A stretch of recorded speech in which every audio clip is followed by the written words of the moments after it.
저녁 8시 박선옥은 식탁 앞에 앉아 있었습니다. 밥그릇 3개가 가지런히 놓여 있었고 김치찌개에서는 김이 모락모락 피어 올랐습니다. 하지만 대화는 오직 두 사람의 목소리로만 채워지고 있었습니다. 아들 도연과 며느리 은주. 둘은 스마트폰 화면을 보며 이야기를 주고받았고 선옥은 그저 숟가락을 들고 있을 뿐이었습니다. 여보, 이번 주말에 제주도 가는 거 예약했어. 호텔도 괜찮은 데로 잡았고. 은주가 밝은 목소리로 말했습니다. 도연은 고개를 끄덕이며 화면을 넘겼습니다. 좋네. 오랜만에 둘이서 쉬는 것도 괜찮겠다. 선옥은 젓가락을 들었다 놓았다를 반복했습니다. 제주도 이야기는 이미 지난주에도 들었고 그제께도 들었습니다. 하지만 단 한 번도 선옥에게 함께 가자는 말은 없었습니다. 아니, 애초에 선옥이 그 자리에 있는지조차 인식하지 못하는 듯 했습니다. 어머님도 이제 연세가 있으시잖아요. 은주가 갑자기 선옥을 향해 말했습니다. 선옥은 고개를 들었습니다. 은주의 얼굴에는 걱정스러운 표정이 어려 있었지만 그 눈빛은 차가웠습니다. 계단 오르내리는 것도 힘드신 것 같고요. 요즘 자꾸 헛발 디디신다고 하셨잖아요. 아, 그건. 선옥이 뭔가 말하려 했지만 은주는 이미 말을 이어가고 있었습니다. 그래서 제가 알아봤는데요. 근처에 괜찮은 요양원이 있더라고요. 시설도 깨끗하고 어르신들도 많으셔서 심심하지 않으실 것 같아요. 그 말은 부드럽게 포장되어 있었지만 선옥의 귀에는 칼날처럼 날카롭게 꽂혔습니다. 요양원. 그곳은 선옥이 평생 거부해온 단어였습니다. 남편이 세상을 떠나고 혼자서 아들을 키우며 살아온 지난 40년. 그 세월 동안 단 한 번도 누구에게 짐이 되지 않으려 악착같이 살아왔습니다. 난 괜찮아. 아직 혼자 생활할 수 있어. 선옥이 작은 목소리로 말했습니다. 하지만 도연은 은주의 손을 잡으며 고개를 저었습니다. 엄마, 우리가 걱정돼서 그래요. 만약에 집에서 넘어지시기라도 하면 어떡해요. 우리 둘 다 직장 다니니까 낮에는 집에 아무도 없잖아요. 선옥은 입을 다물었습니다. 더 이상 할 말이 없었습니다. 아니, 해도 소용없다는 것을 알았습니다. 이미 결정은 내려진 듯했고 선옥의 의견은 그저 형식적인 절차에 불과했습니다. 식사가 끝나고 선옥은 설거지를 하러 일어섰습니다. 은주가 재빨리 말했습니다. 어머님, 제가 할게요. 어머님은 쉬세요. 평소라면 고마운 말이었을 것입니다. 하지만 오늘은 달랐습니다. 그 말 속에서 선옥은 다른 의미를 읽었습니다. 이제는 당신이 할 일이 없다는 뜻으로 들렸습니다. 선옥은 천천히 자기 방으로 돌아갔습니다. 방문을 닫자 거실에서 은주와 도연의 목소리가 새어 들어왔습니다. 여보, 빨리 결정하는 게 좋을 것 같아. 나도 계속 신경 쓰이고 우리도 좀 자유롭게 살아야지. 알았어. 이번 주 안으로 어머니 설득해 볼게. 선옥은 침대 끝에 앉아 손을 내려다보았습니다. 주름진 손, 얼룩진 손등. 이 손으로 아들을 키웠고 밤낮으로 일했고 가족을 지켰습니다. 하지만 이제 그 손은 필요 없는 손이 되어버린 것 같았습니다. 창밖으로 비가 내리기 시작했습니다.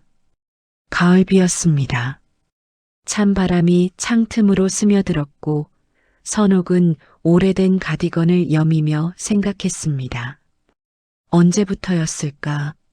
내가 이 집에서 투명인간이 된 것은 아니, 투명 인간보다 못한 존재. 짐, 부담, 처리해야 할 대상. 선옥은 서랍에서 낡은 수첩을 꺼냈습니다. 남편이 세상을 떠난 후부터 써온 일기장이었습니다. 펜을 들고 한참을 고민하다가 천천히 한 줄을 적었습니다. 여기서 더 늙고 싶지는 않다. 그 문장을 쓰고 나니 눈물이 흘렀습니다. 하지만 슬픔이 아니었습니다. 오히려 이상한 해방감 같은 것이 밀려왔습니다. 선옥은 수첩을 덮고 창밖을 바라보았습니다. 비는 계속 내렸고 선옥의 마음속에서는 어떤 결심이 조용히 싹트고 있었습니다. 다음 날 아침, 선옥은 평소처럼 일어나 아침을 차렸습니다. 도연과 은주는 바쁘게 출근 준비를 하며 식탁에 앉았습니다. 선옥은 밥과 국을 차려주고 반찬을 챙겨주었습니다. 그 모든 것이 기계적으로 느껴졌습니다. 어머니, 오늘 저녁에 요양원 상담 선생님 오시기로 했어요. 도연의 말에 선옥은 손을 멈췄습니다. 벌써 그렇게 빠르게 진행되고 있었던 것입니다. 선옥은 대답 대신 고개만 끄덕였습니다. 두 사람이 출근하고 집에는 선옥 혼자만 남았습니다. 텅 빈 거실, 정적. 선옥은 소파에 앉아 오랜 시간 아무 생각 없이 천장을 바라보았습니다. 그리고 문득 깨달았습니다. 이 집에서 자신이 원하는 것은 아무것도 없다는 것을, 아들의 사랑도 며느리의 배려도 이미 오래전에 식어버렸다는 것을. 선옥은 일어나 옷장을 열었습니다. 그리고 오래된 여행 가방을 꺼냈습니다. 먼지가 수북이 쌓여 있었습니다. 마지막으로 이 가방을 썼던 때가 언제였던가. 남편과 함께 강원도 여행을 갔을 때였습니다. 벌써 10년도 더 된 일이었습니다. 선옥은 천천히 옷을 개어 가방에 넣기 시작했습니다. 많지 않았습니다. 몇 벌의 옷과 속옷, 세면도구, 그리고 낡은 앨범 한 권. 그것이 전부였습니다. 평생을 살아오며 자신을 위한 것은 이것밖에 없었다는 사실이 새삼 슬펐지만 동시에 가벼웠습니다. 저녁 때 상담 선생님이 찾아왔습니다. 친절한 미소를 띤 여자였습니다. 선옥은 소파에 앉아 그녀의 설명을 들었습니다. 요양원의 시설, 프로그램 비용, 모든 것이 완벽하게 준비되어 있었습니다. 도연과 은주는 만족스러운 표정으로 고개를 끄덕였습니다. 어머님 어떠세요?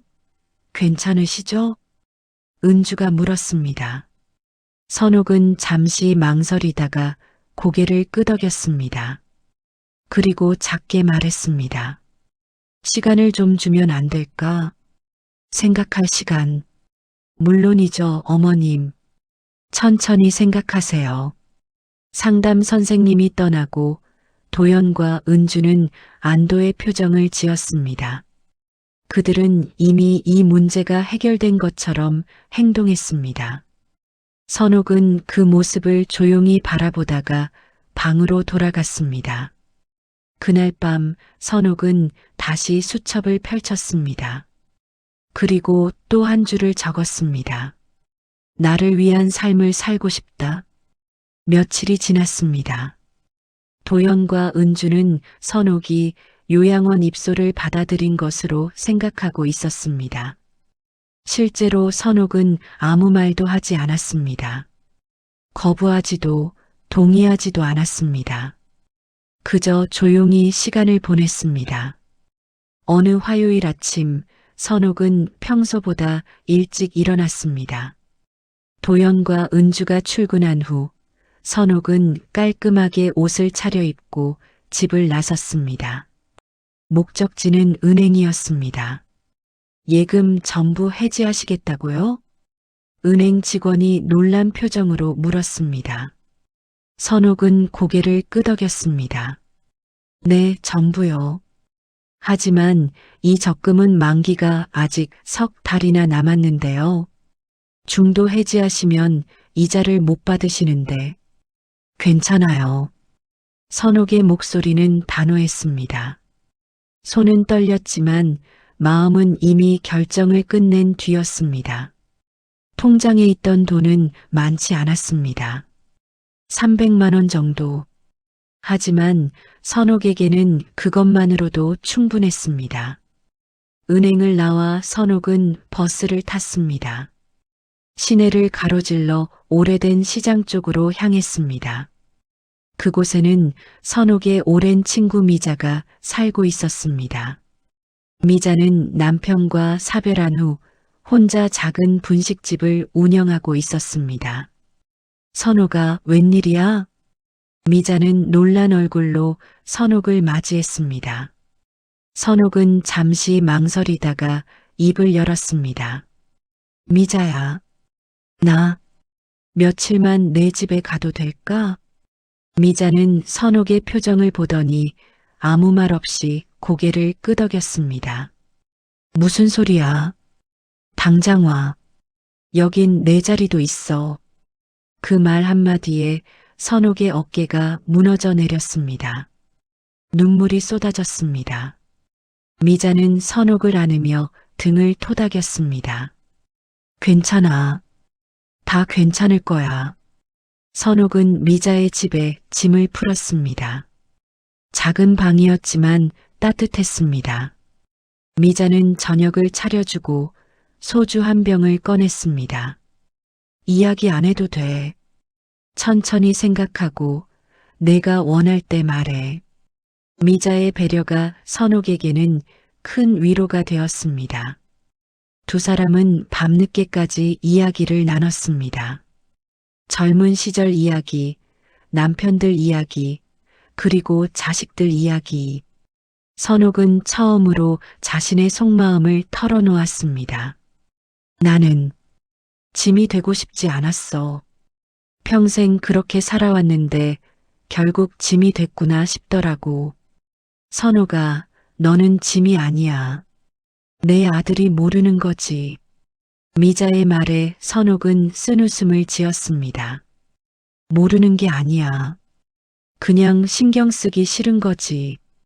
다음 날 선옥은 미자와 함께 시장에 나갔습니다. 오랜만에 사람들 속을 걸었습니다. 시장 상인들은 미자를 보며 인사를 건넸고 미자는 선옥을 소개했습니다. 내 친구야. 잠깐 우리 집에 머물게 됐어. 사람들은 선옥에게도 친절하게 대했습니다. 누군가는 과일을 쥐어줬고 누군가는 따뜻한 호떡을 건넸습니다. 선옥은 그 작은 친절에 마음이 따뜻해졌습니다. 도연의 집에서는 느낄 수 없었던 온기였습니다. 저녁에 선옥은 편지를 썼습니다. 도연에게 보내는 편지였습니다. 길지 않았습니다. 그저 자신이 잠시 집을 떠나 있을 것이며 걱정하지 말라는 내용이었습니다. 요양원에 가고 싶지 않다는 말도 섭섭하다는 말도 쓰지 않았습니다. 그저 담담하게 사실만 적었습니다. 편지를 봉투에 넣고 선옥은 우체통에 넣었습니다.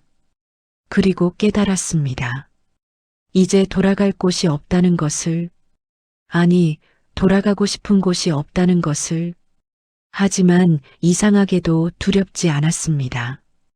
오히려 홀가분했습니다.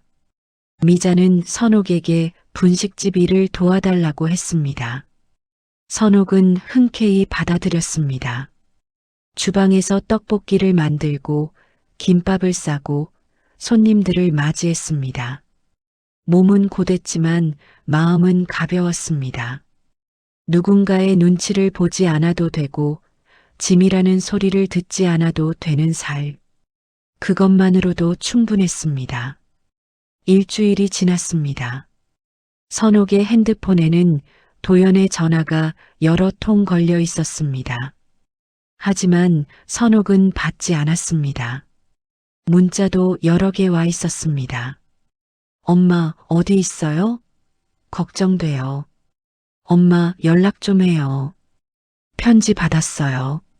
엄마, 제발 전화 받아요. 선옥은 그 문자들을 읽고 핸드폰을 내려놓았습니다. 대답하고 싶지 않았습니다. 아니, 대답할 말이 없었습니다. 돌아갈 생각도 설명할 생각도 없었습니다. 미자가 물었습니다. 아들한테 연락 안 할 거야? 조금 더 있다가 할게. 선옥은 창밖을 바라보며 말했습니다. 시장 거리는 활기찼습니다. 사람들이 오가고 웃음소리가 들리고 삶이 계속되고 있었습니다. 선옥은 그 풍경 속에서 자신이 살아있음을 느꼈습니다. 석 달이 지났습니다. 선옥은 여전히 미자의 집에서 살고 있었습니다. 이제는 시장 사람들 모두가 선옥을 알았습니다. 아침마다 시장에 나가 장을 보고 분식집을 도우며 저녁에는 미자와 함께 산책을 했습니다. 단순하지만 평온한 일상이었습니다. 어느 날 오후 분식집 문이 열렸습니다. 선옥은 주방에서 떡볶이를 볶고 있었습니다. 손님이라고 생각하고 고개를 들었다가 멈췄습니다. 도연이 서 있었습니다. 엄마. 도연의 목소리는 떨렸습니다. 선옥은 가스불을 끄고 앞치마를 벗었습니다. 미자가 눈치 빠르게 밖으로 나가며 문을 닫았습니다. 둘만 남은 가게 안은 조용했습니다. 어떻게 여기를? 엄마 친구분들한테 수소문했어요. 미자, 이모님 주소 알아내는데 한 달 걸렸어요. 도연은 선옥 앞에 앉았습니다. 그의 얼굴은 수척했습니다. 선옥은 아무 말 없이 도연을 바라보았습니다. 엄마, 왜 연락도 안 하고 이러세요? 얼마나 걱정했는지 아세요? 걱정? 선옥이 처음으로 입을 열었습니다. 나를 요양원에 보내려던 내가 걱정을 했다고? 도연은 입을 다물었습니다. 선옥은 계속 말했습니다. 너희는 나한테 한 번이라도 물어봤니? 내가 원하는 게 뭔지, 내가 어떻게 살고 싶은지, 그냥 결정하고 통보하고 짐 취급했잖아. 엄마, 그게 아니라. 그게 아니면 뭐니? 도연아, 나는 아직 혼자 살 수 있어. 밥도 하고 청소도 하고 걸어 다닐 수도 있어. 그런데 너희는 나를 무능력한 사람 취급했어. 선옥의 목소리에는 감정이 실려 있었습니다. 분노도 슬픔도 아닌 담담한 사실의 진술이었습니다. 이제 집에 가요, 엄마. 도연이 선옥의 손을 잡으려 했습니다. 하지만 선옥은 손을 뿌리쳤습니다. 안 가. 엄마. 나는 지금 처음으로 숨을 쉬고 있어. 선옥의 말에 도연은 멈췄습니다. 너희 집에 있을 때 나는 숨도 제대로 못 쉬었어. 눈치 보고 조심하고 방해되지 않으려고 애썼어. 그런데 여기서는 그럴 필요가 없어. 엄마는 우리 가족인데. 가족? 선옥이 쓴웃음을 지었습니다. 가족이면 대화도 하고 서로 의견도 나누는 거 아니니? 너희는 나를 가족으로 대한 게 아니야. 그냥 책임져야 할 의무 정도로 생각했지. 도연은 할 말을 잃었습니다. 선옥의 말은 사실이었고 그는 그것을 부정할 수 없었습니다. 엄마, 미안해요. 미안하다는 말 필요 없어. 그냥 나를 이해해줘. 나도 내 인생을 살고 싶어. 도연은 한참을 침묵했습니다. 그리고 천천히 고개를 끄덕였습니다. 그럼 가끔 연락은 해요. 제가 걱정되니까. 그래, 그 정도는 할게. 도연은 일어서며 가게를 둘러보았습니다. 낡았지만 정갈한 가게, 그리고 평온한 얼굴의 어머니. 그는 그제야 깨달았습니다. 어머니가 진짜로 원했던 것은 화려한 요양원도 편안한 집도 아니었다는 것을, 그저 자기 자리에서 자기 속도로 살아가는 것이었다는 것을. 건강하세요, 엄마. 도연이 문을 열고 나갔습니다. 선옥은 그의 뒷모습을 바라보다가 다시 주방으로 돌아갔습니다.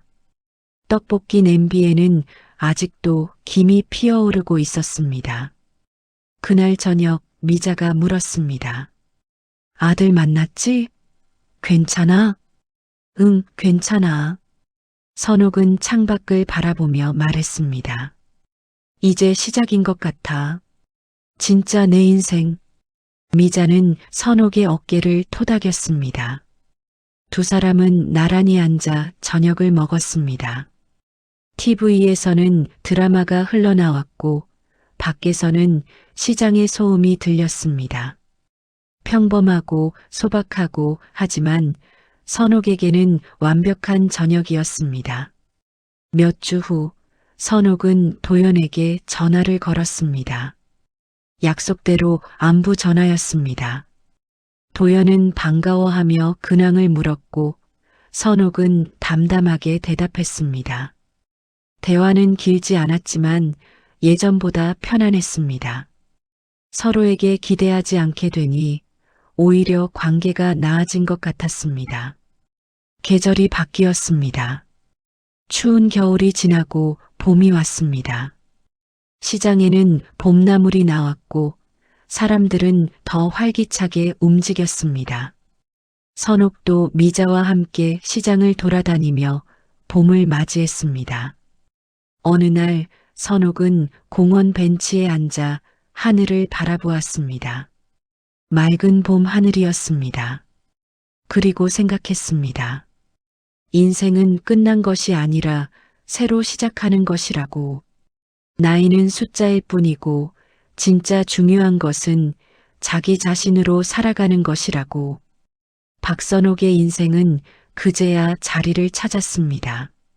누군가의 어머니가 아니라, 누군가의 며느리도 아니라 그저 박선옥으로서 살아가는 삶. 그것이 선옥이 평생 찾던 것이었습니다.